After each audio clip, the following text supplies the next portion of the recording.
ফেসবুকে আব্বুর কমেন্ট দেখে চমকে উঠলাম। একটা গ্রুপে লেখা দিয়েছি, সেখানে আব্বু কমেন্ট করেছে, ভালো লিখেছেন ভাই।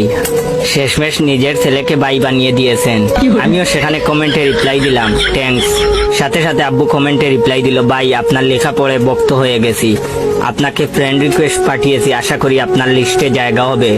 চেক করে দেখলাম আব্দুর রাজ্জাক নামে আব্বুর আইডি থেকে রিকোয়েস্ট এসেছে, প্রোফাইলে আমার ছোট ভাইয়ের ছবি দেওয়া। কি করব ভাবছিলাম, ভেবে দেখলাম যেহেতু আমি ফেসবুকে ছদ্মনাম ব্যবহার করি আর প্রোফাইলে আমার কোনো ছবি দেওয়া নাই, তাহলে রিকোয়েস্ট অ্যাকসেপ্ট করতে সমস্যা নাই। আফটার অল যে আব্বু সারাদিন আমাকে জাড়ির উপর রাখে, সে ফেসবুকে আমার ফ্যান, ভেবেই মনের মধ্যে একটা আনন্দ চলে এলো। অ্যাকসেপ্ট করে দিলাম। সাথে সাথে দেখি আব্বু আমার প্রোফাইলে কোপাকুপি শুরু করে দিল। লাইক আর কমেন্টের জোরে ফোনের নোটিফিকেশনের তুফানের মতো আসতে লাগলো। ফোন হ্যাং হয়ে গেল। মনে হচ্ছিল পাশের রুমে গিয়ে বলি, আব্বু তোমার পা ধরি, এবার থামো। যে একটা নষ্ট ফোন চালাই তার